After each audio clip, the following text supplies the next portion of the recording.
All right, good evening, VLGS. I'm Yanni Gray, the Secretary of BOLSA. Thank you guys for coming out. This is our annual Race in the Law Symposium. It's going to be 3 panels for this symposium. Today we're starting with our first panel. So I'm going to introduce the rest of the board.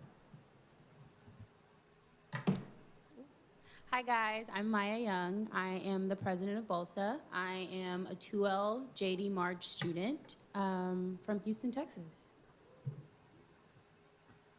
Hi everyone, my name is Adam Faney. I'm a 2L and currently doing a JD and a Master in Energy Regulation. I'm currently the treasurer.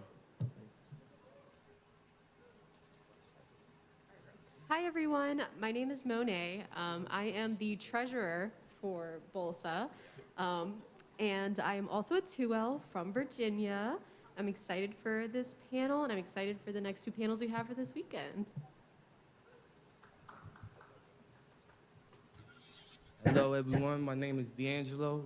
I'm also from Virginia. I'm a 2L BOLSA's parliamentarian, and glad you all came out. Okay, so we're not going to hold you guys too long. We're going to try to speed this up and make sure. I just want to get the introductions of our wonderful panelists for tonight's panel discussion. So I'm going to introduce the folks. We have a set of questions that are already prepared. So we're going to go through those questions.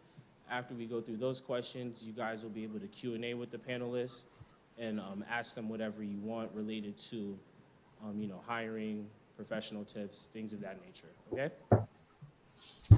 So, first panelist I'm going to introduce is Marcus Williams. Marcus Williams is a director with the Peter Sand Group. Prior to joining Peter Sand Group, he practiced law at several law firms, including Schultz, Roth, and Zabel, specializing in corporate finance and joint ventures.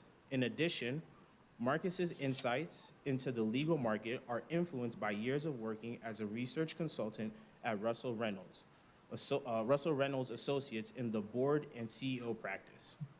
Marcus received his BA in Economics and Comparative Literature, magna cum laude from Rutgers University, New Brunswick. He received his JD from NYU School of Law. Marcus is conversational in Spanish, resides in Clinton Hill, Brooklyn, with his wife and child. Thank you, Marcus, for being here. That's Marcus. Okay, next panelist we have is Greg Whitt. Am I pronouncing that correctly? So Greg Whitt is the legal recruitment manager at Earth Justice for all our environmental law people. Focusing on senior level lateral attorney recruitment, legal fellowships, legal clerkships, internships, and a variety of other roles for the premier non-for-profit environmental law organization. From 2011 to 2019, Greg worked as a legal recruiter at the Federal Trade Commission in their Bureau of Competition. In 2018, he received one of the FTC's highest honors, the A. Leon Higginbotham Jr. Award. This award recognizes supervisors, employees, or groups that have made outstanding contributions toward fostering equal employment opportunities. Prior to working at the FTC, Greg worked in professional development and recruitment at Arnold and Porter LLP's Washington, D.C.'s headquarters. Greg received his BA in journalism from Temple University in Philadelphia. He lives in his hometown of Washington, D.C. with his wife and daughter. Thank you, Greg, for being here. Okay. Chantal Raymond. Chantal Raymond is a Harvard law grad, a former Miss Jamaica, entrepreneur, a mom, and an investor. With more than a decade of experience in the legal industry, she has dedicated herself to connecting highly qualified attorneys with corporations, major financial institutions, family offices, as well as large and mid-sized and boutique law firms. Chantal has been featured in Bloomberg Law, Business Insider, the ABA Journal, Law 360, Law.com, and Above the Law, as well as other local and international publications. She is a 40 under 40 National Bar Association honoree and a 2021 Forbes Next 1000 entrepreneur. Shout outs to LinkedIn for all of that information. Chantal, thank you for being here. Carol Crossdale. Carol is the co-founder of CrossdalePaul LLC, a top caliber legal recruiting firm based in New York. Her and her partner, Patricia Paul, co-founded CrossdalePaul because they saw the need for a cutting-edge legal recruiting firm that equips attorneys and companies to navigate changing legal terrain. After graduating from Harvard Law School, she joined Davis Polk in New York as a corporate associate. She then moved in-house to Pepsi, where she later became senior counsel supporting the company's beverage businesses in Latin America and the Caribbean. She has been building her expertise as a legal recruiter for 10 years, placing attorneys of all levels in-house with law firms and in compliance roles. She currently serves as a co-chair of the New York chapter of the Harvard Law Women's Alliance and the chair of the Hunter College Pre-Law Advisory Board.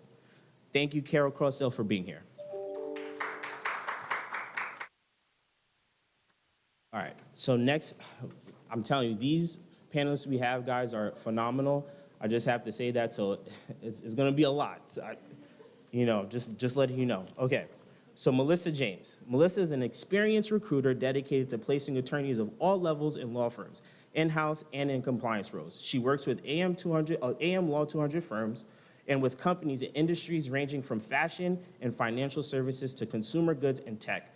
She earned her BS in criminal justice from John Jay College of Criminal Justice, my alma mater, which I truly love, just have to shout out. She then would attend Benjamin Cardozo School of Law. After graduating from Cardozo School of Law, she joined Davis Polk, where she assumed roles in several departments, including recruiting. In her spare time, she enjoys exploring VR, AR, AI, and other interactive technologies that simplify, enhance, and transform everyday activities and change the way we do business. Melissa, thank you for being here.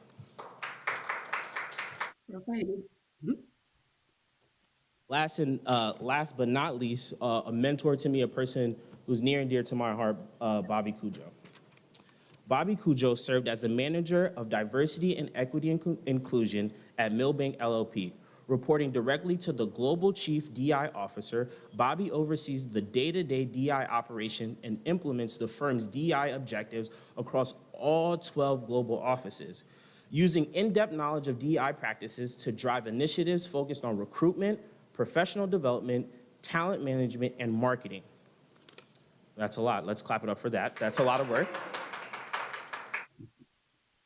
Prior to joining Milbank, Bobby served as the head of diversity and inclusion at Benjamin N. Cardozo School of Law. At Cardozo, Bobby led the law school's DI efforts from framework to implementation. Bobby previously served as an associate counsel in the Legal Affairs Bureau of the New York City Fire Department, handling matters involving discrimination and other forms of misconduct. Bobby began his legal career as a trial attorney at the Legal Aid Society. Let's clap for that. Bobby received his BA in political science from the University of Delaware scholarship. He received his political science degree from the University of Delaware, where he received the Delaware State Bar Association's Hallie Alford Scholarship. Bobby received his JD from Howard University School of Law. He is the recipient of Howard Law School's Award for Outstanding Achievement in Trial Advocacy. There's more. He has more. You can clap. Go ahead. It's okay. Let's get the claps. Let's get the claps out the way. All right. So Bobby was also a founding member of the Legal Aid Society's pipeline program, Pathways to Success, assisting law students from historically underserved backgrounds. Bobby volunteers as a steering committee member of the University of Delaware's legal preparatory program aimed at closing opportunity gaps for students looking to enter the legal profession. Bobby is an active supporter of New Jersey Seeds, an organization that helps high-achieving students from low-income households matriculate into elite secondary schools. Bobby is a member of the Law Line faculty and leads DEI programs and trainings for legal professionals. Bobby, thank you so much for being here. Okay, so let's get straight into the questions. So the panelists got a chance to see these questions beforehand, but I think I want you guys to kind of trick them and ask them some difficult questions when it comes time to the Q&A. But we're gonna start with the questions that we received in the survey that was sent out to the school. So question number one, okay, I guess let's start in order. Let's see. All right, Marcus, you're gonna get the first question, is that all right? Absolutely. So please describe your experience or experiences in firm culture post-COVID. How should new lawyers successfully integrate themselves, considering most firms are working on hybrid or a flex schedule? Um, well, I think what I see a lot of times is that smaller firms tend not to really be on as much of a hybrid schedule, for the most part, and larger firms tend to be a little bit more open with that. So, I mean, I guess that's the first part of it. To the second part, how can you successfully integrate yourself within the firm? I think it's kind of related to that. And despite what many of the candidates I talk to would like to think, I think being in the office really is the best way to integrate yourself into things. Lawyers are very old school. The partners who run a lot of the firms are very old school, and they do not like the idea of having to work remotely. I think a lot of the times they almost feel like they were forced into doing it. They come in almost all the time, and if you're in all the time, they're going to remember you a lot more. Okay, thank you for that. All right, I'm gonna jump around with speakers. So Chantal, I'm gonna ask you this question. Is that okay? This is gonna be the second question. What are non-negotiables that you believe every law student should state or inquire about when deciding between different offers and opportunities?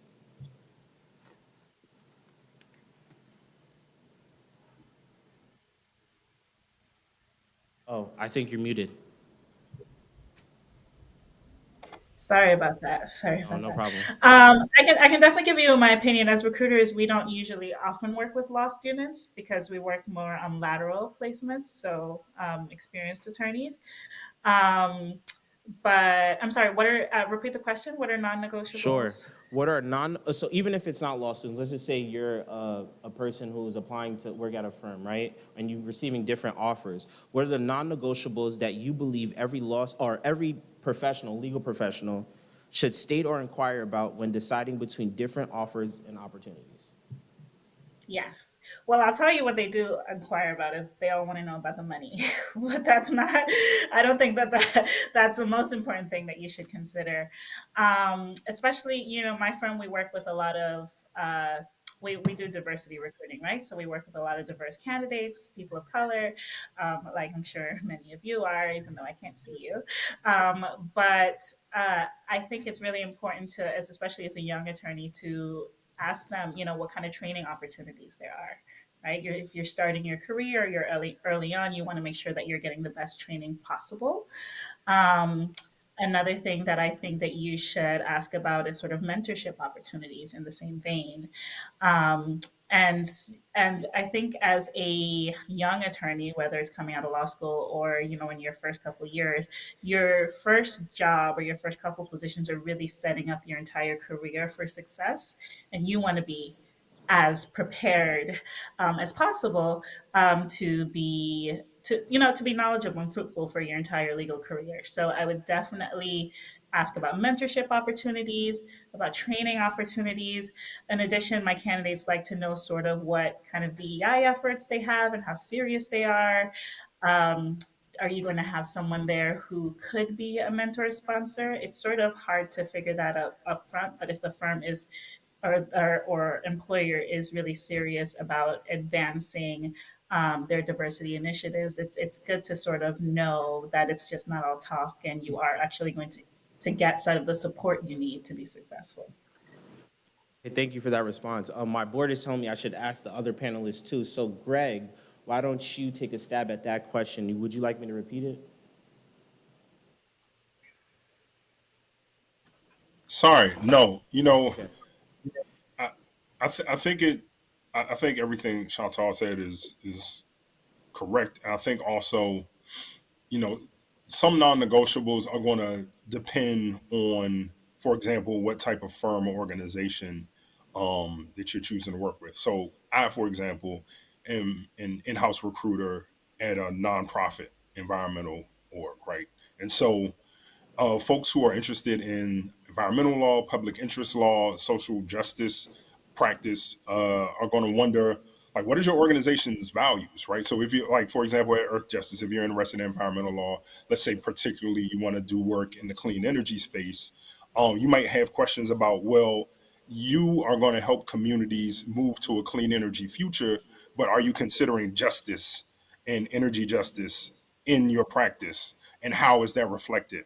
Are you working in partnership with affected communities?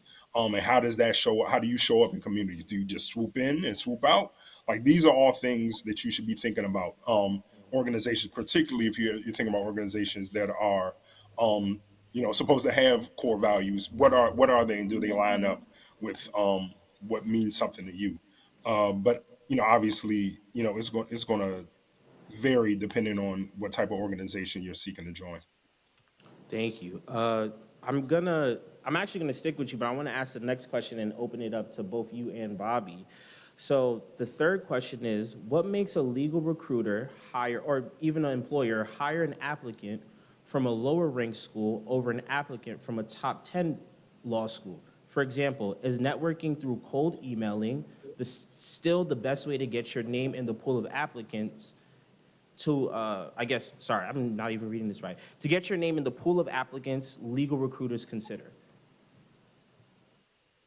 So either one of you, if you want to answer that, Bobby or Greg.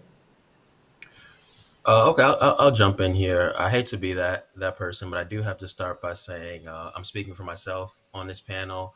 I'm not as an ambassador for Milbank. I'm here in my personal capacity.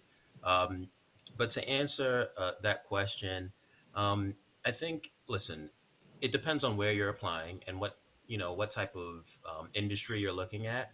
I don't think there's any illusions that when you're talking about big law, and especially the firms that are at the sort of upper echelon, there is an emphasis on credentials, there is an emphasis on prestige. And I know later there'll be a question that speaks to whether or not that practice is meritocratic, has merit, or values merit. But the truth of the matter is that's how the system works now. With that being said, I can use Milbank as an example. We recruit from many schools outside of the top 14, and many of the exact credentials that you probably are aware of are relevant for those schools as well. You want to see high academic achievement, involvement in co-curriculars and extracurriculars that speak to what you'd be doing at Milbank. And also, we want to see that you're a team player, and that you're interested in growing, developing, and working in a collaborative environment. But I don't want to leave the impression that it's the same no matter what school you go to. But I think it's important to know, because I know from my experience as a law school administrator, that many students feel it's impossible to end up at these firms if you're not at a top 14 school. And I think we have a panelist who's a Benjamin and Cardozo grad. Actually, I didn't know that. That were you at Davis Polk? Was that right? Which Yes. is an elite firm. From straight from Cardozo. Their paths that may be a little bit more winding, but building your skills and developing, the skills that these firms value is something you can do really irrespective of the law school you go to. Your path may not be as linear. And I think that's probably the advice that I would give. Thank you. Appreciate that response. Um, Greg, do you have any thoughts on this question? No, I'll say, as somebody who's recruited in big law, in the federal government and now at a nonprofit, Bobby's right. It varies a lot depending on what type of organization you're working for. Big law certainly continues to value credentials and prestige.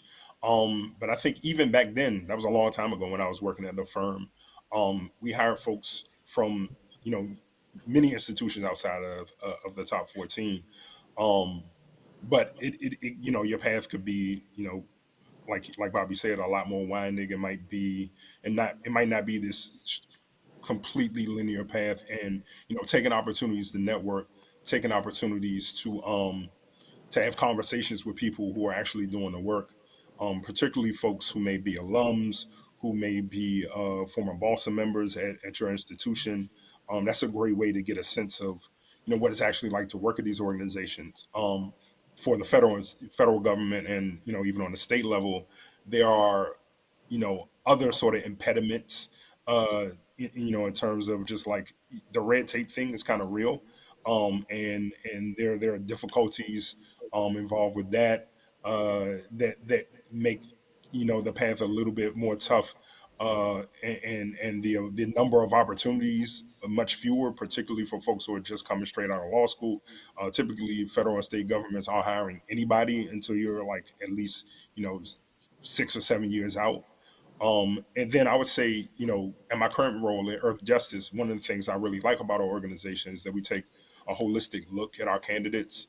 We refer to it internally as the three legs of the stool, where we're evaluating people for functional skill, cultural competency, and emotional intelligence. And the functional skill is what every single employer wants.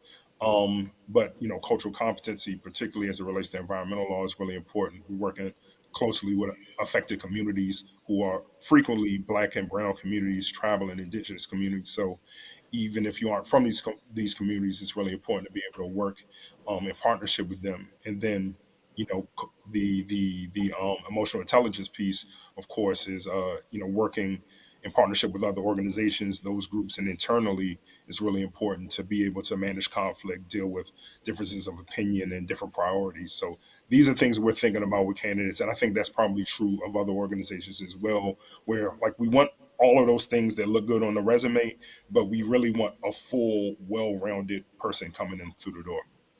I hope that makes sense. No, that does. Thank you so much for that response. I'm going to move on to the next question, and I'm going to pose this one to Carol and Melissa. What is the best thing a law student can do to prepare themselves for jobs post-grad now as a 2L student? Well, first, you just can't get around getting the best grades that you can. Still focus on school. That's primary. Also, you have to be creative and think outside of the box. You have to look at government, look at mid-sized firms, look at, outside of those things that you hear all of those conversations about big law.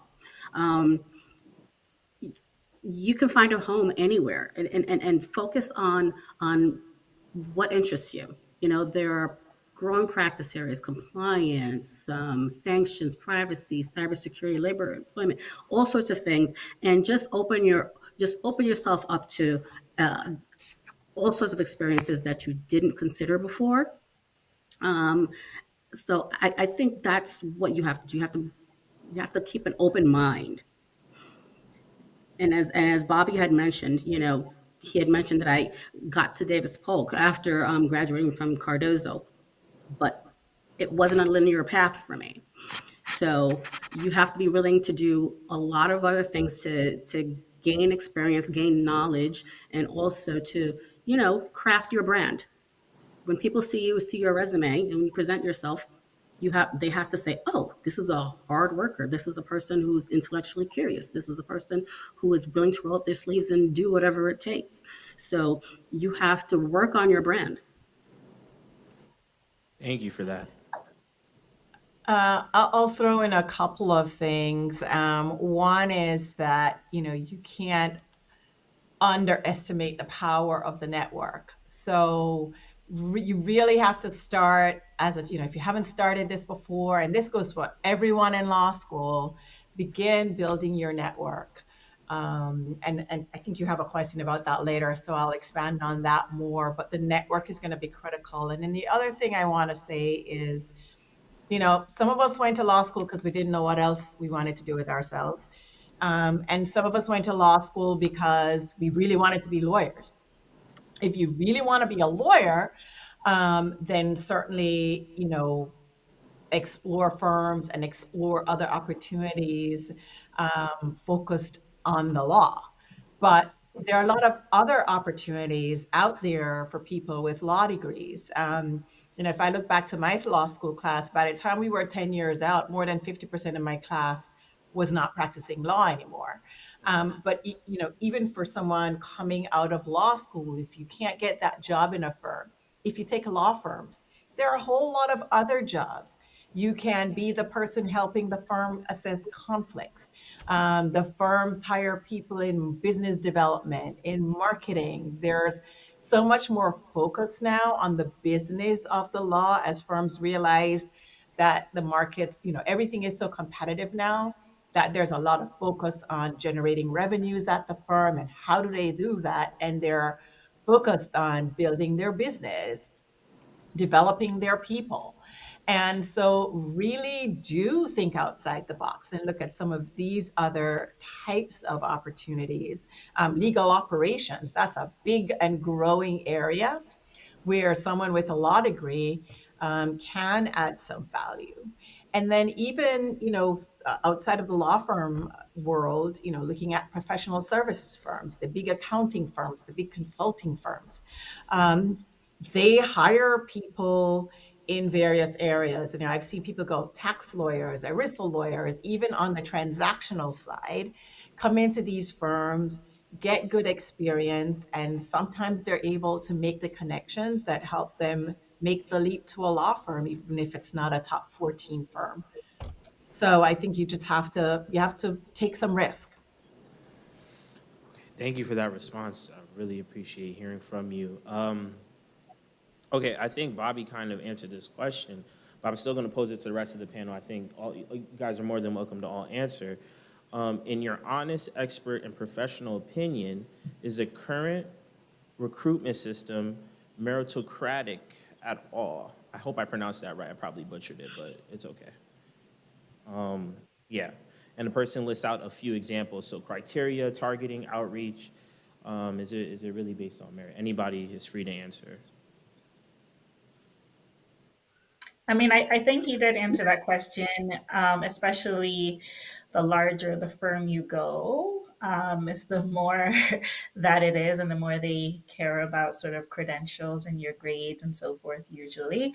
I just want to say, because I know I'm talking to a room of students, your grades do matter, especially if you are trying to go to a larger firm or whatever it is. And the grades that you get now, a lot of times you have to keep showing, your seventh year attorney, eighth year attorney, and they're still transcripts.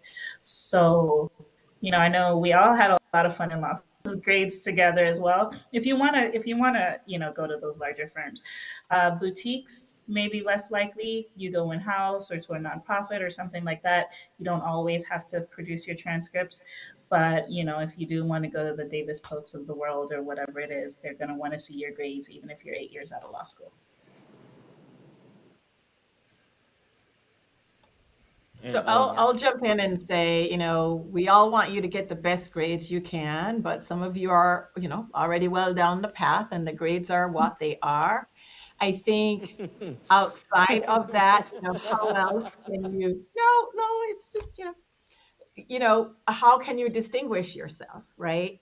And so if I think about the components about what matters, it's the grades, then it's how you present yourself, right? How you present yourself on paper, how you present yourself in person, and then what people glean about your personality. And I've been recruiting now for almost 20 years. And, there's still some candidates that I remember. And if you mention their names to me, I could tell you everything about them today, even if I worked with them 20 years ago, almost 20 years ago. And the reason is they really stood out. So, what can you do to stand out in person? Do you present yourself as a go-getter, as someone who works hard, someone who's willing to roll up his or her sleeves? Are you prepared? Have you learned as much as you can about the opportunity, the organization that you are pursuing? What do people say about you? How do you present yourself on paper? If you are not coming from the sort of big, whether you're coming from the big credential firm or not, or school or not, you can't have typos on your resume. Does your resume speak to the role you're applying for?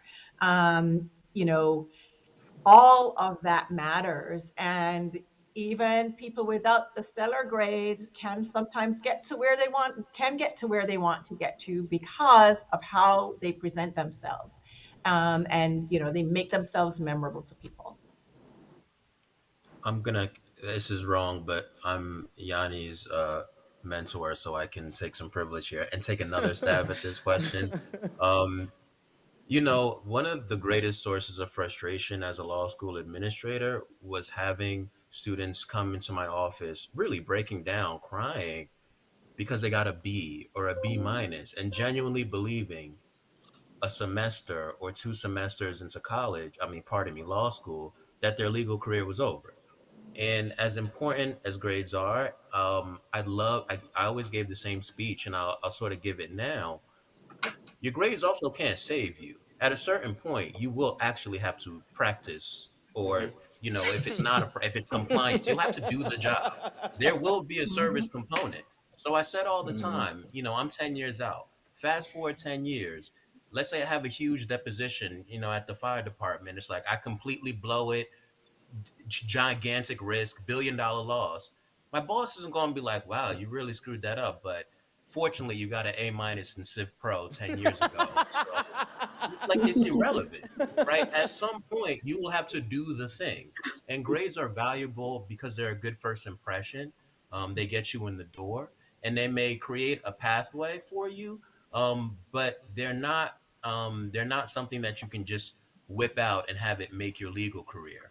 Alternatively, if maybe you didn't perform as well as you wanted to Carol's point, your relationships, your influence on others, and are you known within the industry, as a high quality, authentic, genuine person that's going to work hard? I mean, Carol has no way of knowing this, but I know who she was before this because my good friend Thurston Hamlet worked with her and raved about her. And this was back in the Yeah. day, raved about her, right? And when I told her I was going to be on, told him I was going to be on this panel, she was like, "Please tell Carol I said hi." It's a small industry, especially for us, right? So building those bridges and those connections are incredibly valuable. And get the best grades you can, absolutely, but also be the best citizen you can.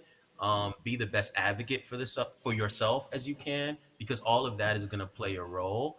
And at no point is a door going to be immediately closed for you because of one particular grade or one exam. Just keep pushing and keep trying, and if you keep doing that, I genuinely believe it will work out in the long run. And if I could piggyback on that, the issue, your point about getting the job done is so critical. I remember when I was a third year at Davis Polk, I worked with a summer associate who was number one in her class from one of the top two law schools. And I said, this is what we need to get done, and this is how we're going to do it. We're going to do A, then we're going to do B, then we're going to do C, right? The person went off and did A and came back to me and said, "Okay, I did A, now what?" And I was like, "Do B." I said that's what we were going to do, right? And then she went off to do B, and then she came back and she was like, "Now what?" No one has time for that, Okay. right? When I was a first year associate, very long time ago, I was put on a deal with a partner and a senior associate who then took off to a foreign country to work on another deal for the same client and left me by myself. I had no idea what I was doing. But when I was a summer associate, I had befriended pretty much all the senior associates who sat on my floor. So I went over to one of their offices and said, "I'm working with this partner on this deal, and oh, now they want me to do a closing. I've only worked on the deal for a week and they want me to close it, and I don't even know what to do." And the senior associate said, "Okay, you need a good paralegal. This is the best paralegal. Go tell him I said, you should talk to him." I went to him. We set everything up. I worked furiously to get it done. I flew to Columbus, Ohio for a closing, and they one of the lawyers called and said, "Oh, there's all this property that needs to transfer in the closing tomorrow, and one of the documents didn't get done, and you're not going to be able to close." And everyone was fretting, the client's going to be furious. What are we going to do? What are we going to do? What are we going to do? So I called the real estate lawyer and I said, "If we were to file, can we file the papers first thing in the morning before we close?" And he said, "Yes, but they have to get signed by someone at the company, and the person who has to sign is in Arizona on a plane on his way back from Arizona. And I said, okay. I took myself to the airport. I had never met this man before. I literally stood by his flight and held up a sign with his name on it. And when he got off the plane, there I was, right, with the papers. He signed it.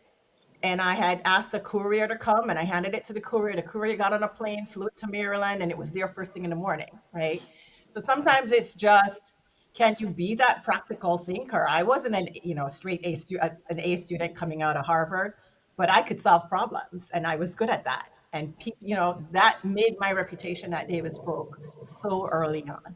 So don't be, I agree with Bobby, the grades, you need the grades, but they are what they are. And if you are someone who thinks, who acts, who really prepares, who tries hard, sometimes that will get you far. Wow, thank you for that story. We appreciate it. That was determination for sure. So I think this next question is pretty interesting. This person said, I'm a little lost about the time between taking the bar and getting results. I've heard that it's easier to find a job once you become barred. What should I be doing to maximize my time?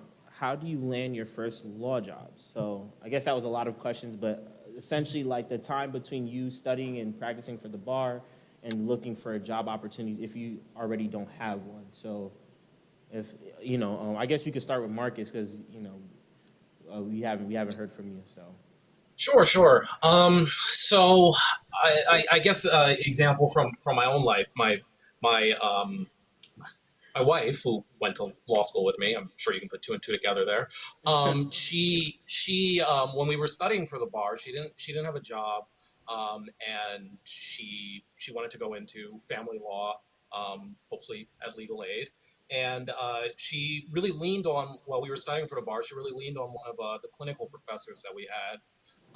And she was able to get an interview with legal aid and was able to, like, in the middle of us studying for, I don't know, we were probably studying property at that time for the bar exam. She went in, did an interview, and was able to come out of it. And like, there was a lot of pressure that summer too. I think both. When you're studying for the bar, it's like the worst summer of your life. I'm not really gonna sugarcoat that one for you. But she was able to pull it together that way. And I think a lot of it has to do with, people know that you're kind of scrambling once you graduate from law school, especially if you didn't have something already lined up. But like, there's definitely people out there. There's a lot of connections you have, and there's going to be a lot of jobs that start to open up over the summer anyway. That I think if you're really pushing for it, that can help.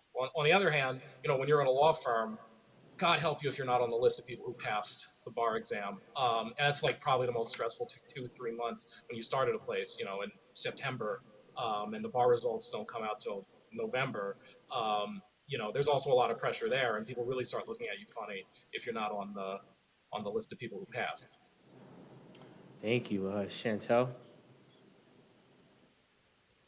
I'll give this question to someone else, actually. Okay, no problem. Sure.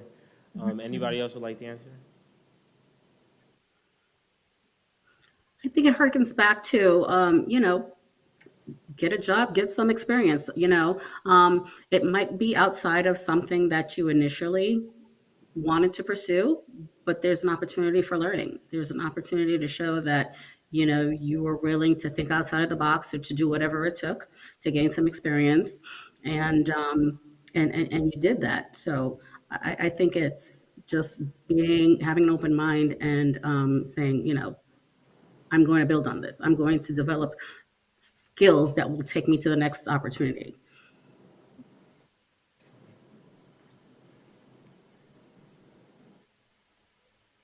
Sorry, I don't want to cold call on people, but anybody else could. I don't want to put you on that space, but anybody else could answer the question. I think people want to hear from all the panelists on this one. Well, so I could say my experience. One, I think I'm the only non-attorney on the panel, so I am blessed to have never had to study for the bar. So kudos to all of you, my co-panelists who have done it, and good luck to all of you who are going to be doing it very soon. At our organization, we do have a policy that we hire folks who haven't passed the bar yet all the time, traditionally, and we have a policy that folks get like 14 months to pass it. Now, 14 months gives you, I think, probably 2 cracks at it. And in my experience, having discussed it, with hiring managers, it's probably a little tension, if folks don't pass it the first time. But you'll get that second opportunity, and I would advise you to make the best of it, because I think you're only going to get a couple of cracks in 14 months. But as far as like before you're hired, we're not evaluating like whether or not you've passed the bar yet. It's not for us. I don't think it's like a strong red flag if we see a candidate who hasn't passed the bar yet. Now, if all things are equal and one candidate's passed the bar and the other hasn't yet, that's probably going to make a pretty easy decision for the hiring manager. There's no getting around that, but I think it's probably quite different for us and other public interest organizations as opposed to working even at a mid-sized firm or a big law. Thank you. I guess I'll contribute since you want to hear from everybody. No pressure. If you want to skip, No it's fine. pressure, We have but a really. ton of questions. We have a ton of questions. It's fine. I just didn't want to like start calling on people. I wanted to be more of an open conversation, so you don't feel pressured to answer. So if you don't want to, it's fine. We have a lot more questions, and people will ask you questions as much as they want. So. It's okay. Well, I actually want to say 2 things about this question. I wanted to actually share my story because I wanted to do something different. I did work at big firms for both summers and decided I did not want to do that after graduation. And some of you might decide that law firm is not your option. I actually wanted to go into entertainment. I wanted to work for an agency, I thought at the time. And okay, and the other thing, it's okay not to know exactly what you want to do, right? You try something, if it doesn't work, you pivot. Like you don't have to have it. Like I remember being 24 in law school and thought I had to have everything planned out, and really you don't. But I decided I wanted to work for an agency, and I moved to Los Angeles. And how I didn't have anything lined up. And the thing about the entertainment industry, especially on that level, is that it's a lot about who you know. And I didn't know anybody, right? And so what I did was I got a list from my school of all our alumni who worked in entertainment, and I literally just emailed them. It's good to have some sort of connection. I mean, and now you have LinkedIn and you have other ways to find out if your school doesn't have a list, but find who they are. If it's your alumni, they're going to want to help you out, and so I didn't go there also saying immediately like, hey, I need a job, can you help me, or whatever it is. I said, can I, I got your list from got your name from my law school, and I want to have a meeting with you. Are you open to lunch or, informational meeting? Before COVID, so everything was in person and people are comfortable. People would sit down and talk with me, and I had the most interesting conversations. And I probably had like 14 or 15 of those meetings. And then one person just opened up all the doors for me. And all of a sudden, like I went from having no interviews with some of the largest agencies in Hollywood to having all the interviews in a matter of a week, right? And so, that was just all networking, proactive, and just reaching out to people. And it's great if you have an alumni connection. There are other connections. Someone who went to your, go to your church or whatever it is, like just reach out. And that's how I got my first job out of law school. There was something else I wanted to say. It escaped me, but if I think of it, I'll jump in. Well, thank you for sharing. We really do appreciate it, for sure. Can I just add one little word about the bar, though? For those of you who may be graduating with no immediate prospects and who may think, okay, I'm going to wait to take the bar until I get a job, or I'm not going to take the bar course because I don't have a job and I can't pay for it. It's critical that you take the bar course. you really, if you don't take the bar, ultimately you limit your options if you want to go practice. And if you try to study on your own, it's so much material that it's very hard to figure out on your own what to focus on. And the benefit of the bar course is that they figured that out and they can tell you what to focus on. And a lot of times when people study on their own, they don't pass.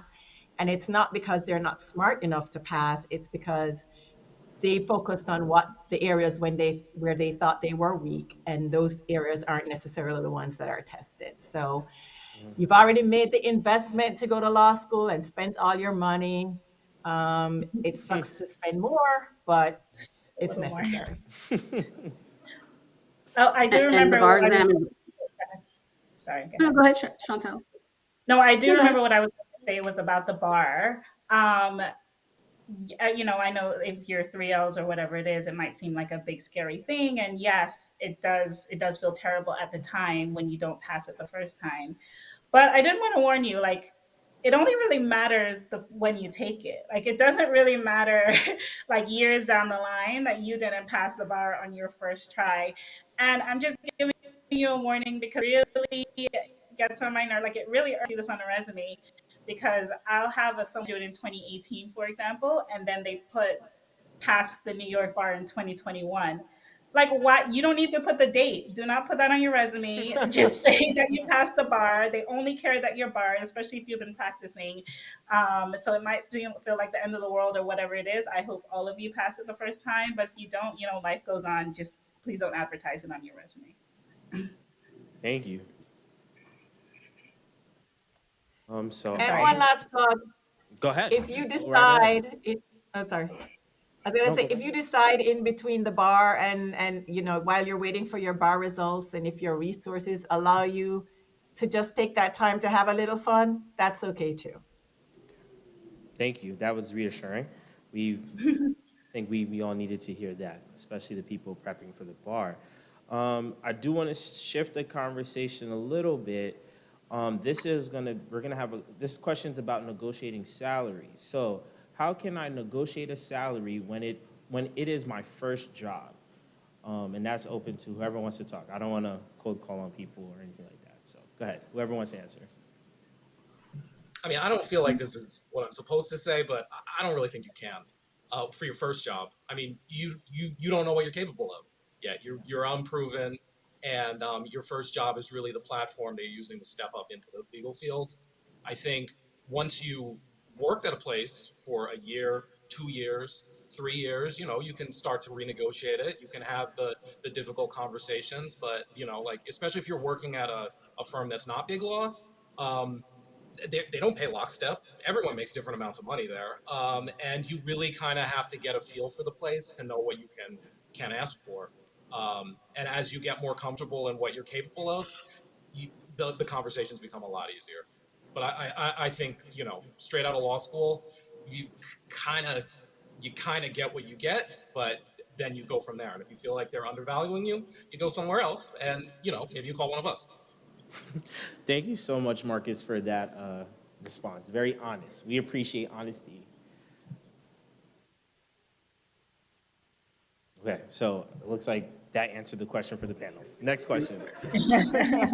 They said ditto on all of that. That's perfect. Don't mind. Okay, so this is going into, it's a follow-up about negotiating salary. So hopefully the panel will talk about it. How do you encourage successful interviewees/candidates to adequately negotiate their salary? So anybody is open to answer that. It's really, really important to go into these discussions armed with as much information as you possibly can. What the labor market looks like, what the salary numbers are in your region. Have conversations with attorneys at these firms who you can trust to tell you the truth. And look, there's Glassdoor, there are websites that are collecting this information, even if it costs a little bit of money to pay for like a premium membership to these things. The information is worth it. So that would be my first advice, is to go into the negotiation process armed with information. I strongly encourage people to negotiate salary when they're in a position where they have the leverage to do so. I think particularly there are a lot of reasons society-wise why um, women end up making less money than men. And one of the reasons is because women have been less likely to negotiate salary. And that is, there are a lot of reasons beyond that. But that is something I just strongly encourage people to be bold, to know your stuff, to know your information, to know the market, to know that particular organization, and have conversations. And particularly if you're working with somebody like an external recruiter, they're also the reason why firms and organizations partner with them is that they are really experts in all of the stuff that I'm talking about.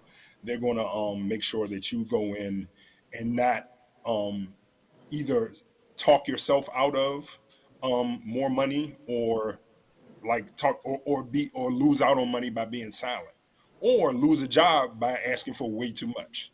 And so, lean on those folks' expertise.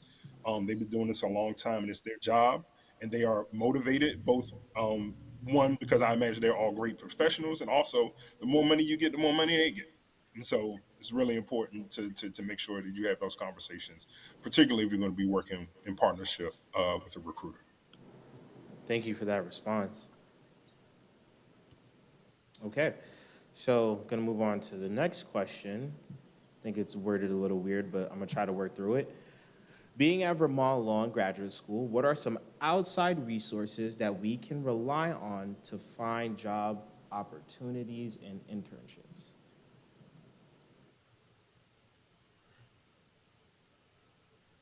LinkedIn. Just reach out to people on LinkedIn. You'd be amazed. You'd be amazed what can happen if you use LinkedIn correctly. It might even be worth getting the premium membership. Yeah, absolutely. Yeah.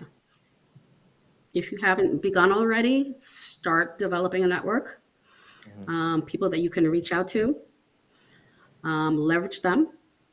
Find on LinkedIn old classmates, old, people you went to church with, relatives, people you've worked with previously. Just start developing that network. If there's an organization that you're interested in, follow their LinkedIn page. See whether they have events. Reach out to them, see if they're willing to have a conversation. Develop a network and leverage that network. Thank you for that response. Fun fact, everybody except Bobby Codjoe on this call, I did reach out on LinkedIn. So you guys were the test experiment. So thank you. And one more thing about LinkedIn. I'm sorry. Go ahead, Bobby. No. I've talked a lot. Please go for it. Oh, and one thing about LinkedIn, develop your profile. Build it out. Put all that information, all the interesting information that makes you attractive on there. So being a recruiter who relies on LinkedIn a lot of times to find candidates, you find bare bones profiles, and they don't speak to what they're interested in, what they've done. You know where they've worked and how long they've done it, but you don't know exactly the substance of their experience. So do build it out. And, join organizations, put them on there. You find people who have common interests, and you look for people who have certain credentials, certain certifications, put it all on there.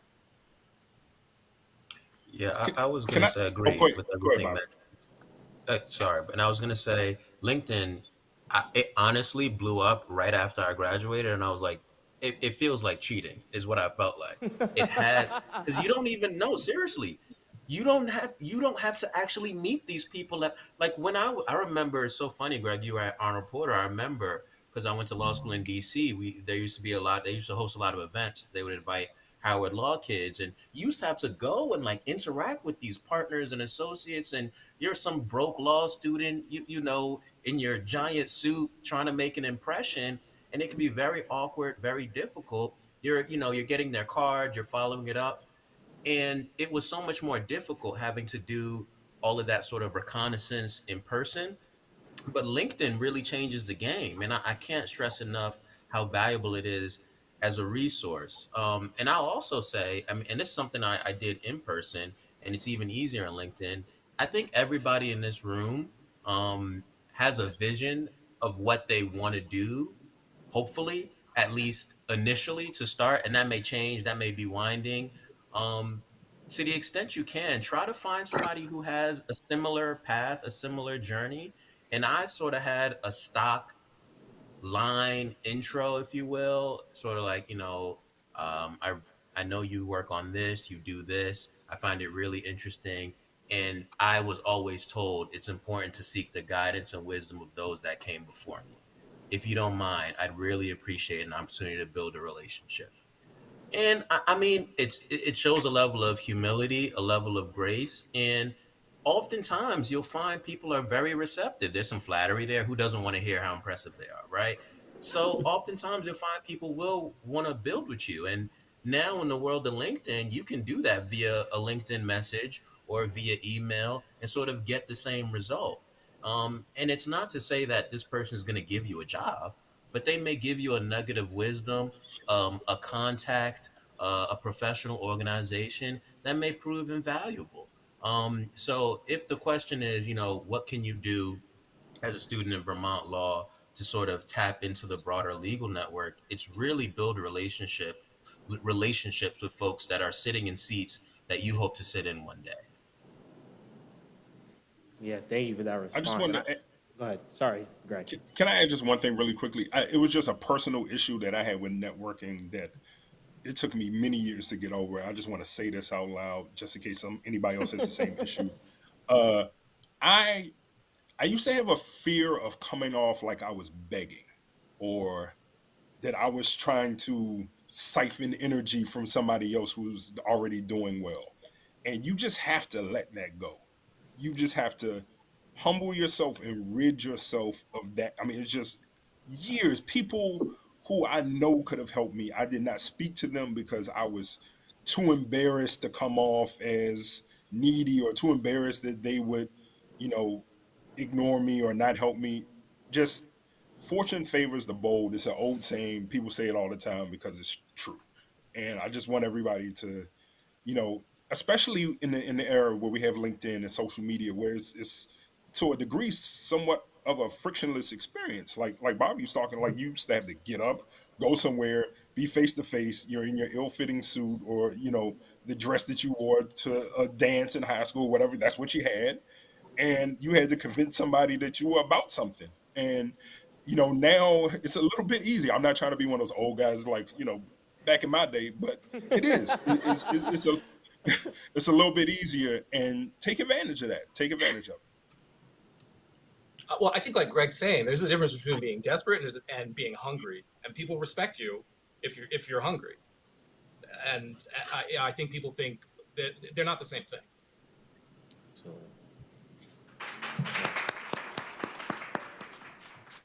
yeah, really appreciate those words, Greg. I think I sometimes suffer from that, like thinking that I'm being needy or I'm begging, but like last second decision, I'm like, oh, it doesn't matter. You know what? Just send it. They don't respond. Find somebody else that's going to respond. So I really do appreciate your reassuring my thoughts on how to network and just putting yourself out there. I really do appreciate that.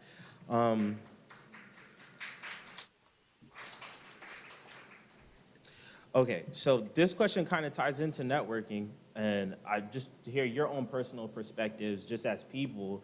What is some advice that you would give to students that have more of an introverted personality when it comes to networking?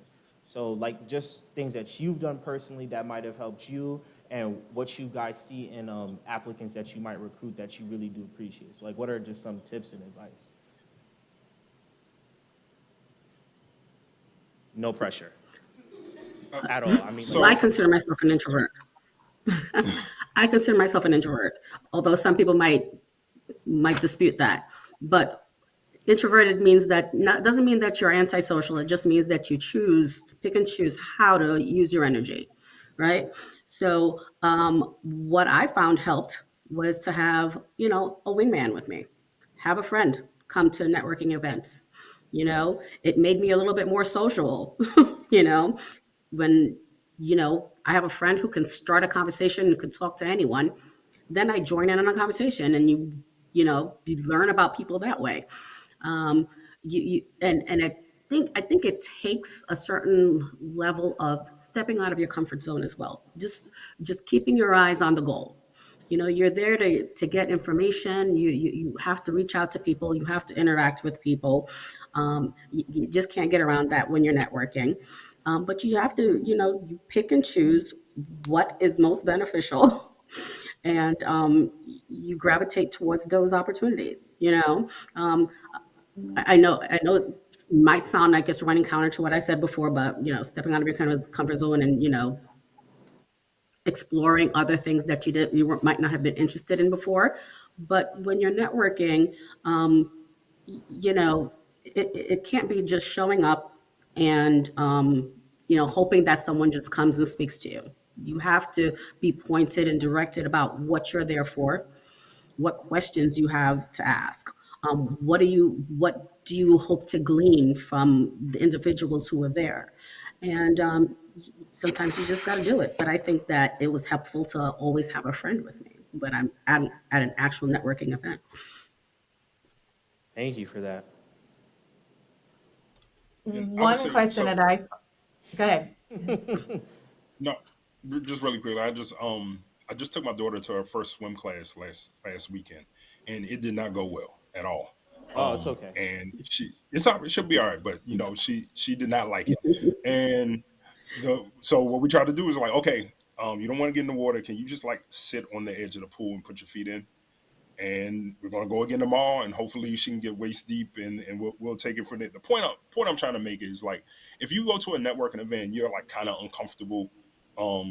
You're more introverted, and you're not comfortable in big crowds and things like that. Just try to speak to one person. Like if you go to that networking event and you can, get yourself comfortable enough to speak to one person, it doesn't have to be a long conversation.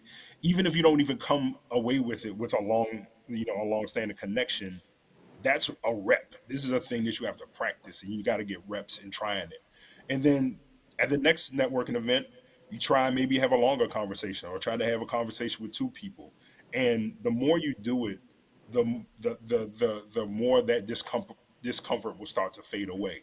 But it's something that takes practice. It's not easy to do. I've always been fairly comfortable speaking with people, but networking, again, it was just like not a strength for me. It took me doing it more and more and more for me to get comfortable. So that's what I would advise you to do. Just keep trying it. Yeah. Thank It's you. a muscle that you have to exercise. Thank you. Great answer. And if you're looking for sort of an easy question to ask that's just kind of generic, I was once at an event and someone asked me this question, and the person asked, "What are you involved in?" And it kind of threw me for a minute, because I was like, "Do you want me to talk about work? Do you want me to talk about play? Like, what do you want me to talk about?" And they said, "Anything." And I think it's a great question. I've used it a lot. I find people sometimes appreciate it because, when you're at a networking event, not everyone is working, especially now with this economy, right? You don't know who has a job, who doesn't. Some people are stay-at-home parents. Some people are taking a break. Some people want to talk about their work, and some people want to talk about other things. So it's just very open-ended, and you'd be surprised at where the conversation goes. It's led to talk about travel, about driving, about biking, about just about anything. And it's not much pressure. Thank you for that. I'm gonna keep that one in the back pocket next time I see somebody. So I think we're gonna do 2 more questions, and I want to open it up to the people that are here. Is that all right with everyone? We're good for time? Okay. So this question is, what advice would you give to a law student or an applicant, a person who is looking for opportunities outside of their experience? For example, you have work experience in the public sector, doing public service, but now you're looking to transition into private sector, working like doing corporate stuff. So what would you tell that applicant or that law student in that scenario?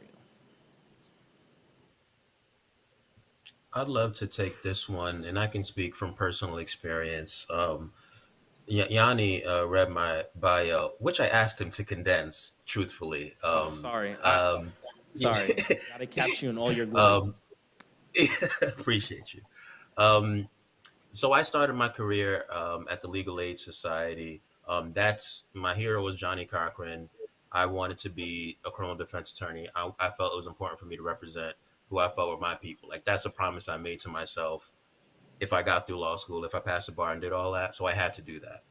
But I knew that wasn't going to be what I was going to do forever.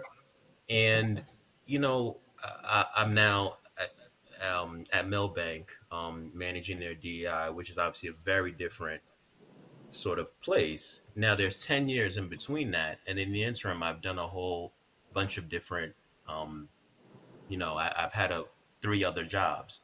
But one thing I always like to say is you're building skills. And I love that Greg used the word rep, because I'm a former athlete and I think about it that way. Like you're getting better at the craft, and that craft can translate a lot more seamlessly than sometimes we think. As a public defender, what are you doing? You're being an oral advocate, you're being a written advocate, you're representing the interests of your client. Now it's an individual, right? But that applies really broadly, and even though it's public facing and the law might be different and there's technical differences, your ability to be an advocate for yourself and speak to how your experiences speak to this new position that you want also is a test of sort of your legal skills. Like, can you make it fit? Like, are you going to make it sound like a round peg in a square hole? Then of course they're not going to hire you. But if you can, show that nexus between what you are doing and what you want to do, the transition becomes a lot more seamless.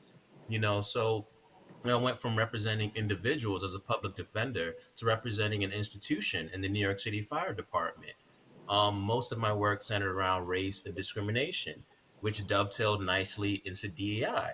But the DEI opportunity, that was in front of me was at a law school, Cardozo Law School. It's academia. I'd never worked in academia, but I had a lot of experience working for a large institution, understanding the bureaucracy that comes with being sort of senior management.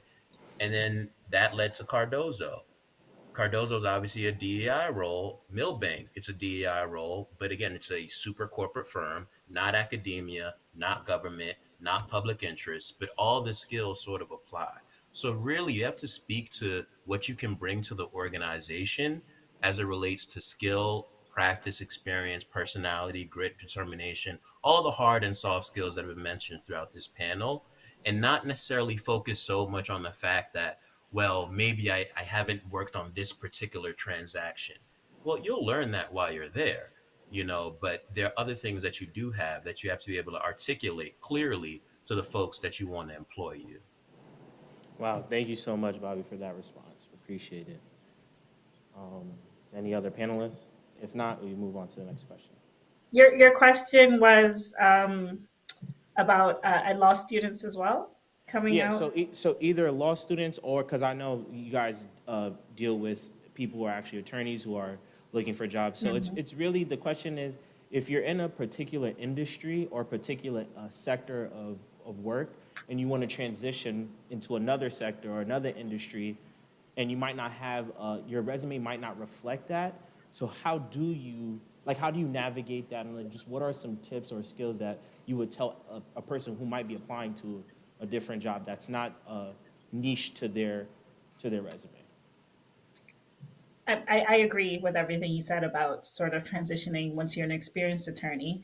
But my point of view for a law student, it doesn't really matter, right? Like if you didn't work at a law firm for the summer, but you worked at the Legal Aid Bureau, you worked wherever it is, you have a set of skills that's going to be valuable no matter what. And it's just about how you market yourself and how you talk about the experiences that you've learned, right? Because honestly, like coming out of law school, you still don't know anything. Sorry, no offense, right? Like you know how to think a particular way, which is what law school. But as far as I don't, I'm sure Vermont's law program is great and fantastic and prepares you for the world. But a lot of law classes are not practical. You're not actually learning a lot of the things that you will learn when you start actually practicing.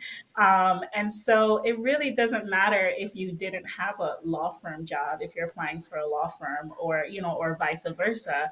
You want to, of course, advocate for yourself, talk about the skill set, but also don't feel ashamed because you don't have that particular experience. Just walk with the experience you have and walk boldly. Thank you for that.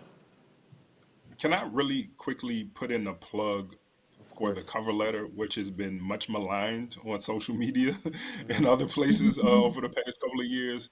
I think for me, having worked as a recruiter in two niche practice areas, currently in environmental law and prior to that, antitrust law, no, I won't say nobody, but not a lot of people went to law school was like, I want to be an antitrust lawyer, or, so maybe more environmental lawyers, particularly at Vermont Law. So the resume isn't always going to reflect that interest because most of the people, who I worked with who end up coming to Earth Justice didn't go into law school wanting to be an environmental attorney, but they walked into a room because they had free pizza, or they heard that somebody interesting was going to be there, and they heard they had a great discussion, and it changed their path, right? And so if you look at the resume as a story, it may not always be obvious that at the end of the story, it's like this person works at Earth Justice, or this person works at Millbank, or so on and so forth. That cover letter is a really good way to kind of fill in those blanks and make that the connective tissue more obvious than you might see it on the resume. I know a lot of people, I can't see your faces, but I imagine there's some people rolling their eyes right now, but it helps, especially a good one, a good cover letter is always going to help. So that's just my plug for that. Well, thank you I so can't much. think of how many times this week I've seen somebody go like, okay, but look at this candidate. They got a story. Like you got to hear the story about the person, and that really goes far. Okay. So it's about selling the story, not particularly like the experience you had. So selling your story to your employer. But Greg, to your point about the free pizza, we do in fact have free food for this event. So you are right. Food does See? attract opportunities. The free pizza, man, every time. So yeah, for sure. So is there anybody else that would like to answer the question? If not, I would like to move on to the next question. Is that all right? Okay. So this one's a fun one. What is one of your favorite non-work hobby or activities that help you get through a long and stressful work week? No pressure again to answer. So it seems like you guys don't have fun if it's not work.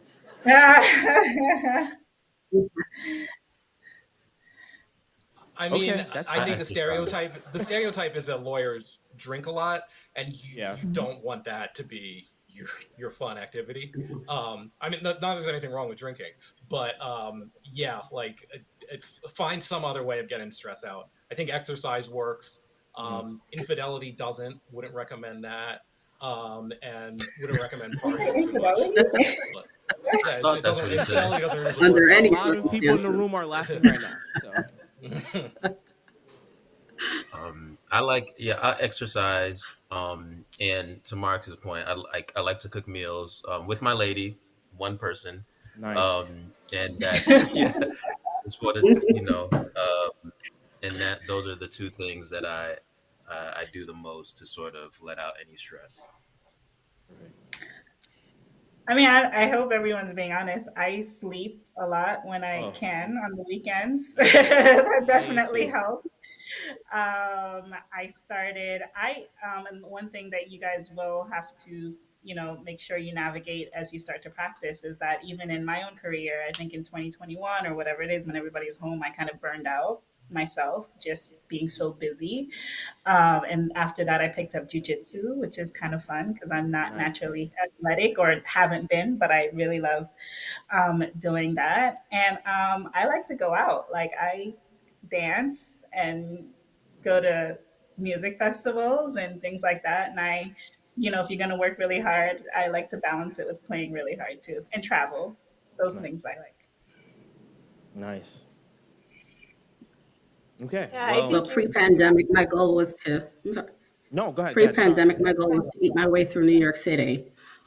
Um, recruiting, recruiting at a large law firm, it affords you a lot of opportunities, and one of them is going to restaurants, Yeah. going to different venues, and after you have an event somewhere, you double back on the weekend with your friends, and you Yeah. get the extra entree, for bringing the business, and just eating my way through New York. That was pre-pandemic. Now a little bit more, sedentary. I'm sorry to say, but I like, as Yanni mentioned, I love tech, and anytime I can, you know, put on my VR headset, you know, or even learn about some of the issues regarding VR and AR, I do that. Nice. YouTube University. I keep it simple. I like to sing, and so I will just go for long walks in my neighborhood, and I have no shame. I will just, listen to what I want to listen to, and I'll just belt it out at the top of my lungs. And if someone thinks they heard something, I just look at them like they're crazy, and they actually tell themselves they didn't hear anything, and I just keep going. I think it is a travesty that people are told from a young age that they can't sing. I think no matter what you sound like, it is the best pick me upper. You have a song that can just transport you from that dark place. And no matter what you sound like, you should sing. Wow, that's a good one. Is this being recorded? Is this being recorded? Because I want to play that for my wife and my daughter because they do not like it when I sing. Oh, They're constantly telling me to stop. And I guess for my activity, I unfortunately did a lot of eating during the pandemic, and so I just recently picked up Bobby's exercise habit again. So I'm starting to feel a little bit better about myself because it was pretty rough over here for those few years. Wow. Well, thank you. We appreciate that. Again, just thank you so much for sharing your insight. Now, I kind of want to turn it to the audience so you'll get to see the lovely faces that you've been just giving insight and information to. So I think if someone could just grab the microphone and then we'll start asking questions. And please, just to be mindful of time, just try to ask one question and so that the panelists have a chance to answer. And I know we are running around like 7:01, so panelists, take, we want to end at 7:30 promptly for you guys, so just try to be very concise with the answers so you guys don't impede on your own time. But if you want to stay, then you are more than welcome to, but just letting you know. So go ahead. Hi, all. Thank you so much for being here. I've appreciated every moment of this panel. Jumping right into my question, mine is regarding networking. I'm gonna just be frank. Networking is difficult for me because I feel like I'm going to throw up when I do it. I feel like I'm rubbing elbows with people purposely because I want something from them. And so I'm wondering, what can I do to approach the situation in a more organic sense? And also, I think something that I struggle with is that I always, maybe it's just anxiety, but I always feel like I need to be speaking in a certain way to get across. And if I feel like I'm talking too much, then they're disinterested. It's just this downward spiral. So I'm wondering, how can I appreciate or approach networking from an organic perspective and actually feel like I'm getting what I need across? You guys are all free to answer. It's okay. No cold calling, I promise. You're doing it now. You're networking right now, and I think the way you even asked the question, it was clear, concise, and it didn't really feel like you were asking for too much. So I think it's a skill that you already have, and it's just kind of realizing that speaking to people organically, it's easy to get in your head, but I wouldn't get that from you based on what you just said. I fundamentally believe that people are going to want to work with you or help you because they like you. So maybe just take the pressure off of yourself and just go and meet people and see, at the end of the day, yeah, get their business card or whatever it is, but just the same way you would talk to someone if you went to a party or you went somewhere else or to your family reunion, just meet someone, And I think the advice that you got here was, if you're really having trouble, start with meeting one person and then work your way up from there. And just ask people about themselves. If if you feel pressure because you think you're supposed to tell them who you are and what you need, take the pressure off yourself and just learn what you can about them. Ask them about their family, where they've been, their interests. It doesn't all have to be about what they do for work and how they do it. Also, I would keep in also mind say, that sorry. Oh, go ahead. Well, yeah, I was I would gonna also say that everybody is looking for everyone wants something, right? Like, don't think that just because you're talking to a big law firm partner that there isn't someone that they're trying to network in with for business or whatever it is. Like, just don't put that pressure on yourself. That everyone wants to network, everyone wants to meet people. We don't live in a world by ourselves, and so just don't think it's just you. Just go out and have fun and meet people, and then see where it takes you. yeah, And and I I would just also wanted to say add. try Vermont Law alums because they went to your school. They will always take a call or an inquiry from a Vermont alum. So you guys probably don't know this company Axiom. Have you heard of it? I know the recruiters know it, but anyway, it's a fairly big company. And years ago when I was working at Pepsi, I got a call from the guy who started it. He had been an associate at Davis Polk and he had this idea and he left Davis Polk to start this business. I had never met him before, but he called me up. Back in those days, we used to print an alumni directory with everybody's name and address. And he just called and he said, I saw you worked at Davis Polk and I've started this business and I'm looking to get a meeting at Pepsi. And I got him a meeting. And I never met him. Like to this day, I've never met him. Wow. Thank you So so much Yeah, for your sometimes responses. yeah, if you have some kind of connection, so start with Vermont Law alum, that's easy, or people who went to your high school, and take it from there. Thank you so much. Thank you. This question. Caitlin, if you can just also announce what year you went to so they know. Okay. Please. Hi, everyone. Thank you for your time. My name is Caitlin Smith. I'm a 3L here at Vermont Law School.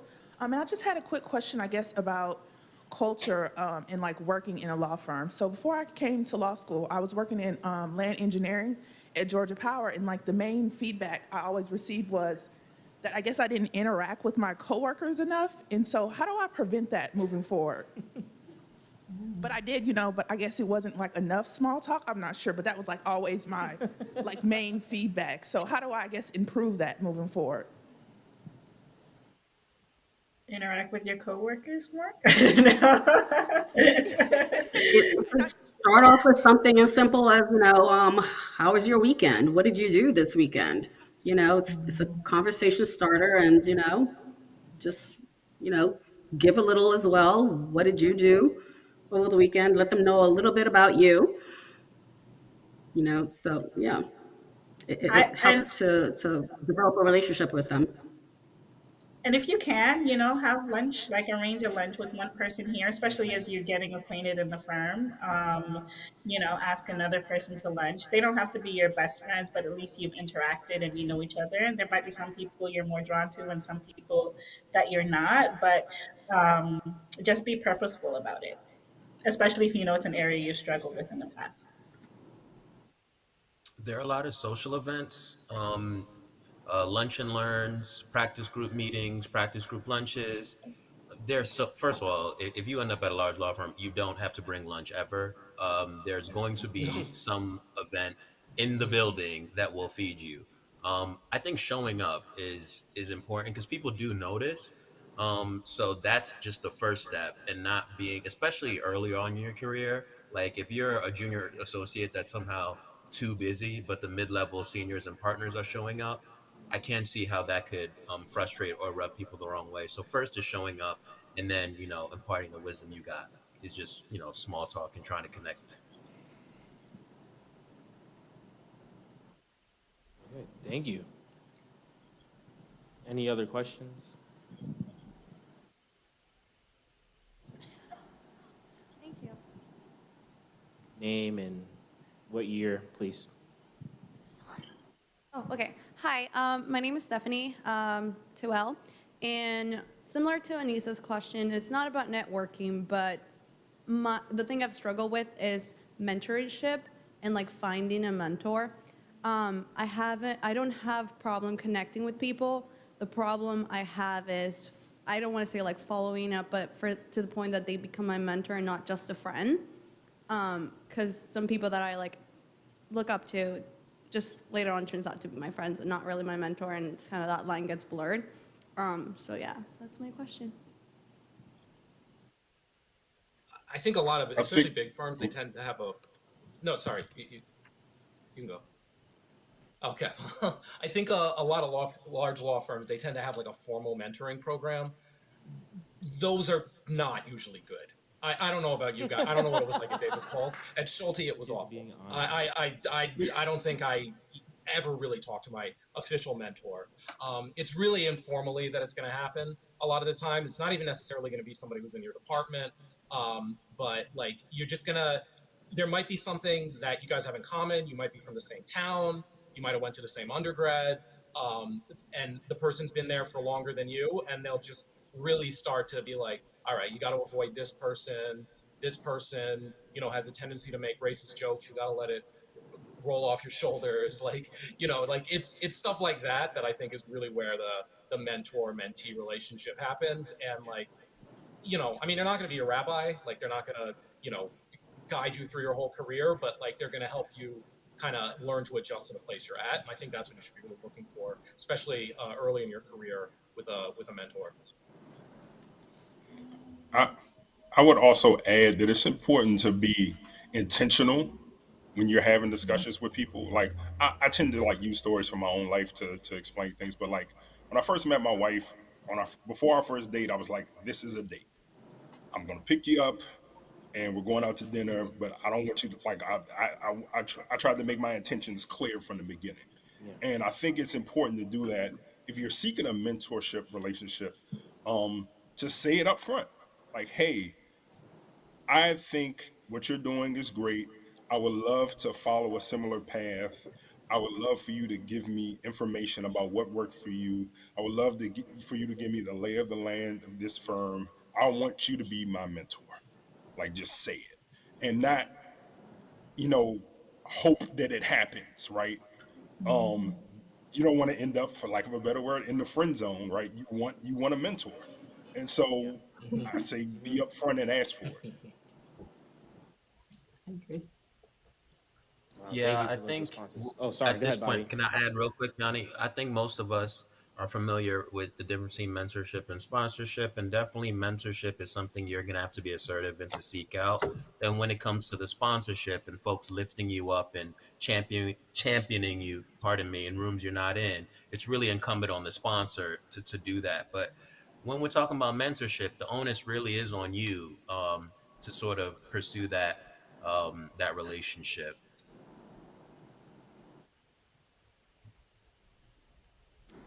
I have a question.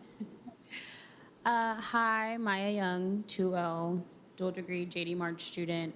Going back to what we talked about earlier with salary, I know we said that like first jobs, it's not like it's hard to negotiate it because it's sort of like the foundation of your legal career. But how do you know if a salary is equitable for the type of work that you want to do? Like not in terms of negotiating it, but how do you know if a firm or an agency or whichever you're trying to apply to is lowballing you, or if the salary that you're receiving is equitable and that you're deserving of it? Like what should you look for, or what questions should you ask or research that you could do to just make sure that you're getting an equitable salary to begin with?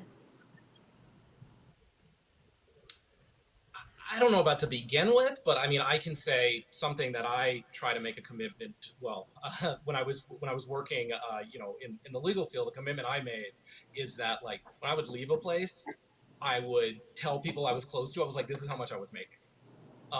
This is like you need the leverage going forward, so you need to know. And you'd be surprised at a lot of places that aren't on the lockstep system. That makes waves, and partners hate when you do that. But like I think that's pretty fundamental to it, because people feel like they shouldn't talk about it, and that's kind of what your employer wants. But you should absolutely talk about it, especially when you're leaving, because you're not causing any harm to yourself by doing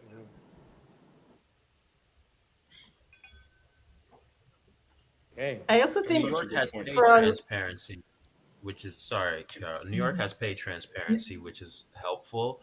And similarly, I mean, to the extent you can go across geography, I know Colorado has it as well. I think California as well. So it's helpful to compare sort of what a equivalent of a legal aid family attorney might be making, relative to what your offer is there. With that being said, you really don't come in with much negotiating power. And it's funny you use the word equitable, because I was thinking of my own experience.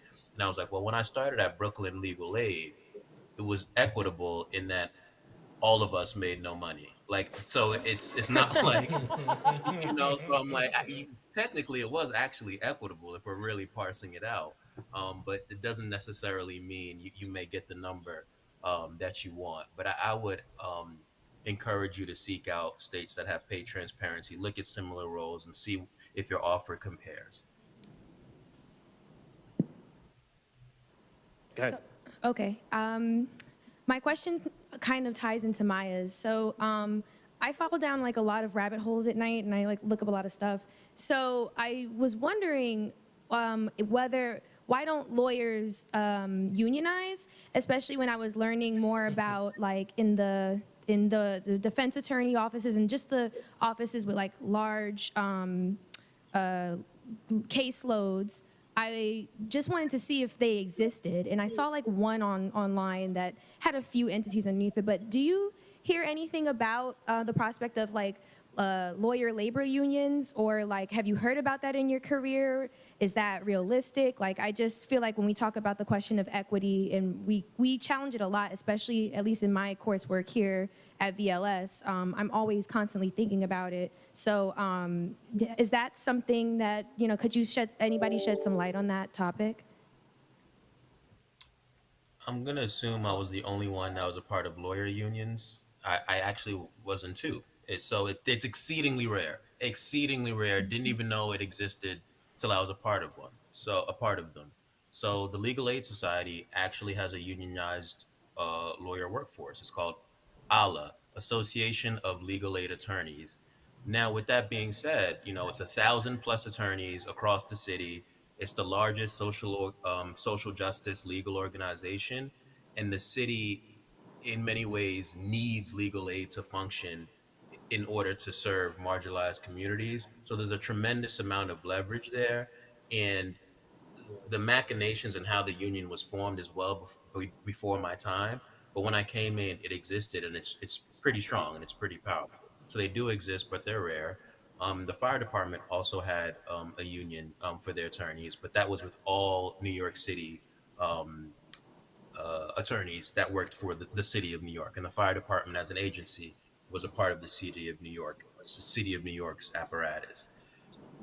I will say that I didn't know it was a thing. Obviously, not in a union now at Millbank, wasn't in a union at Cardozo, and I'm not sure if there's any private sector attorney unions. I can't imagine.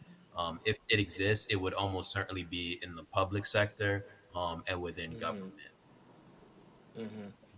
The only other one I can think of is called it's IFTP, I'm not 100% sure. And just like Bobby said, it's all public interest attorneys, folks who work at places like the ACLU.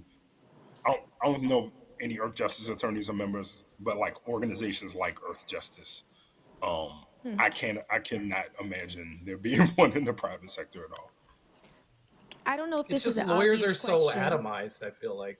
I feel like lawyers are very like atomized when they're in a law firm, to kind of have their own self-interest in mind. Like, if you plan on staying there for more than 5 years, you're probably trying to become a partner. And the idea of being, part of my French, a shit starter who creates a union in the workplace, like, that's gonna screw up your chances of ever making partner. So I think there's kind of like there's an incentive and like agency type of problem there.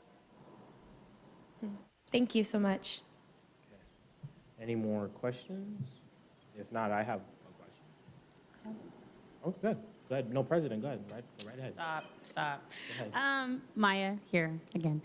My question, because I'm originally from Texas, and obviously Vermont and Texas are on totally, they exist in two totally different realities. And so when it comes to finding post-grad opportunities, how or what advice do you guys have in terms of still maintaining a network in a state or in a place or a region that I'm not actively in for a remainder of, I guess, like my months in my legal career?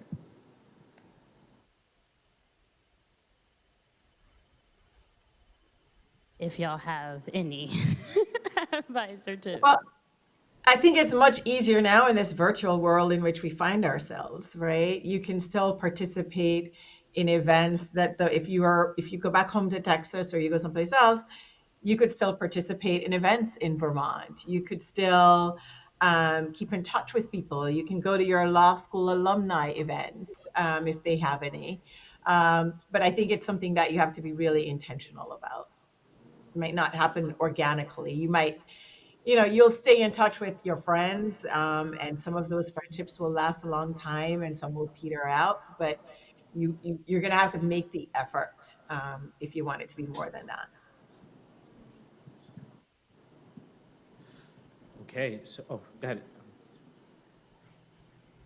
Hi, everyone. My name is Emily. I'm a 1L. I wanted to go back to something that someone mentioned about there being a gap between law school and what's taught here and like what it's actually like.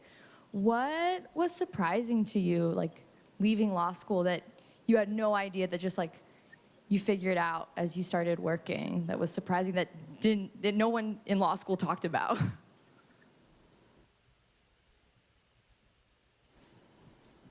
Well, I think like Carol brought up, the importance of signature pages if you're a transactional attorney is so much more than, like, 90% of your job as a first year is making sure all the signature pages are in place.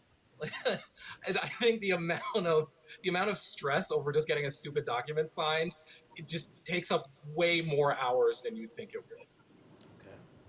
I don't know about I never litigated, so I can't speak for litigation, but just those damn signature pages. Oh my God. I could speak to litigation.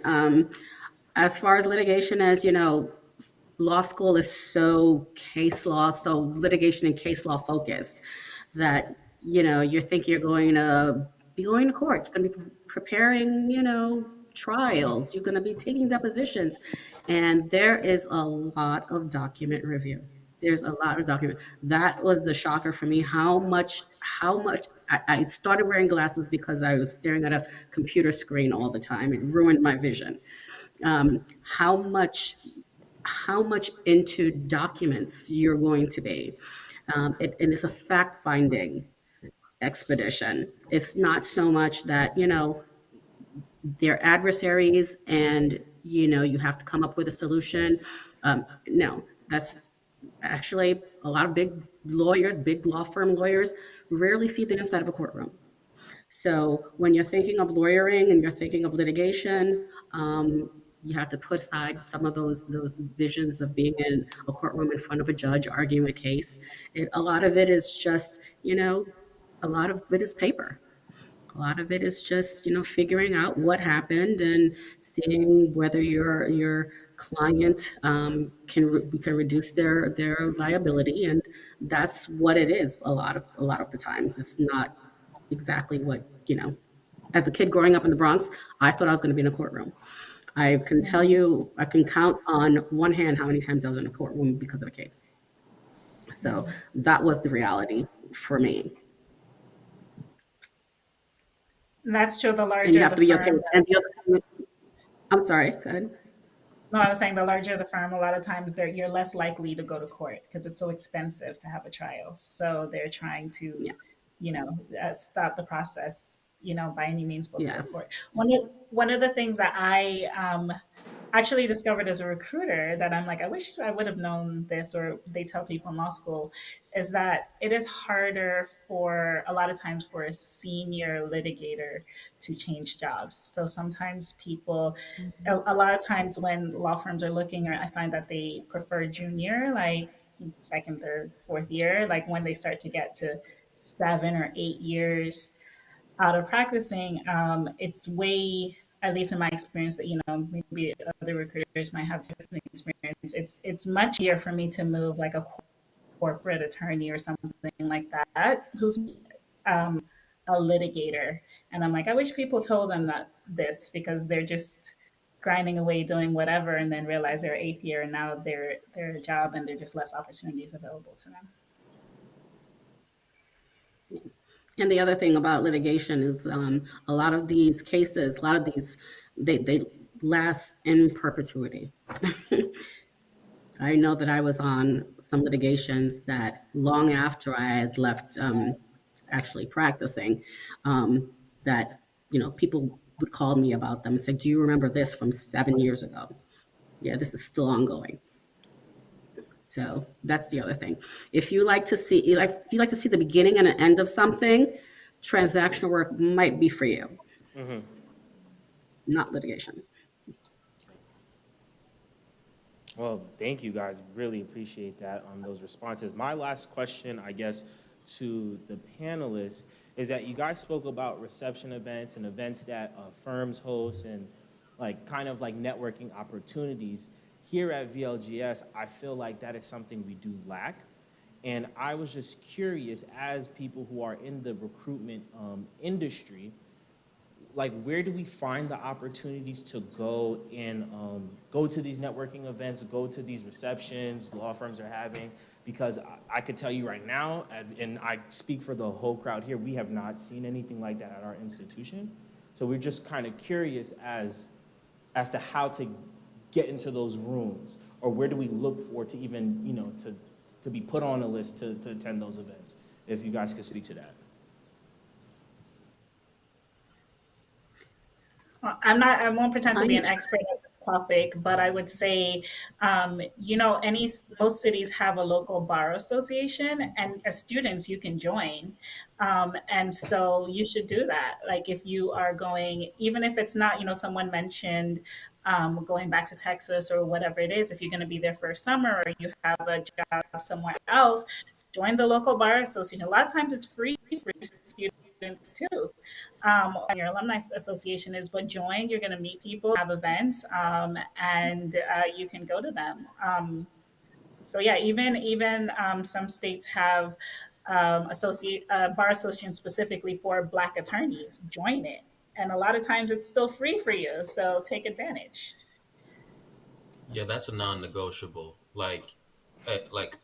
Particularly for Black attorneys, when I tell you that circle is so incredibly small and everybody knows everybody, it's really true. I like to say if you're somebody who doesn't sort of dive into that community, I like to say you're jumping out of a plane without a parachute, because the industry, I think we all know the stats. They haven't changed in many years. Less than 5% Black, in terms of attorneys. And, then when you go, you talk about geography, it limits it even more. So I think the bar associations are the natural starting point, especially the marquee events. Usually there's galas or dinners where a lot of firms and organizations have sponsored tables.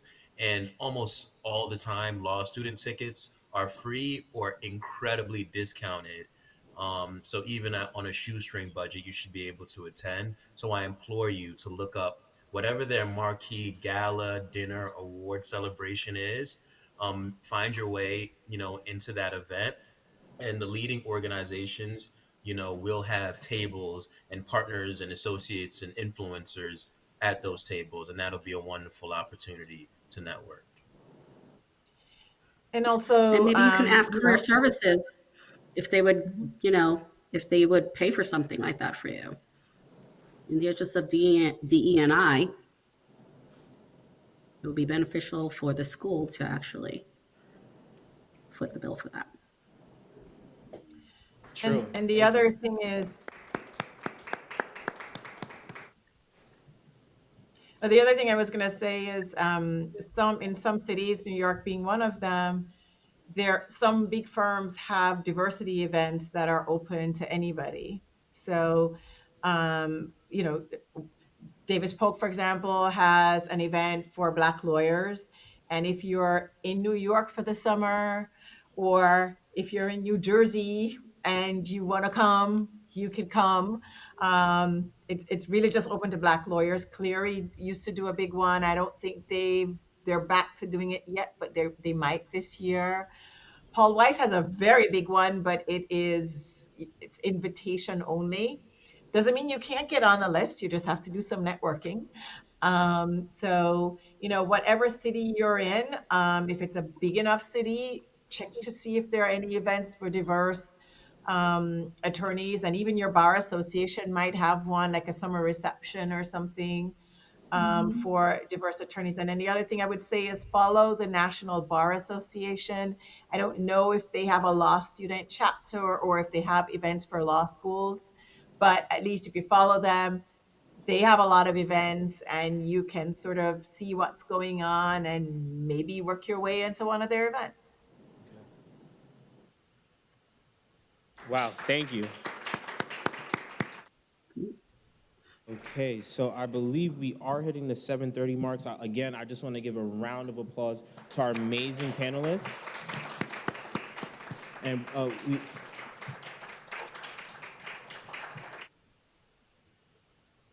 I know I personally appreciate this event. I think this was near and dear for me because I feel like we all want opportunities, a fair share and a fair shot at an opportunity. So that you guys took your time to be here and speak to us was really super important to us. And I do just want to encourage the panelists, if you do see a VLS student that does message you on LinkedIn, please just express some words. I know you guys are definitely in different industries and looking for different folks and different candidates, but please just take some time to speak to us. I think that we have a lot of special candidates here at this school. So this is me pitching my school to you guys. We really definitely just want to keep the dialogue going between y'all. And I believe we have your LinkedIns. Is it okay for students, just to be sure, make sure you guys are comfortable, is it okay for you guys to add you on LinkedIn and reach out and have conversations? Is that okay? All right, so I'm gonna close out and just say thank you. You guys have a wonderful night. Thank you so much. Thanks for having me. Take care. Thank you so much. Wait, we have one more comment, sorry. Just for the panelists, another round of applause, y'all, please. But just for the panelists, because we are so thankful, could you guys please send your mailing addresses to our Bolsa email, because we would love to send you guys just a gift of our gratitude. So please send that. Thank y'all so much. And good night, y'all. Thank you. Good night. Thank you so much. Good night.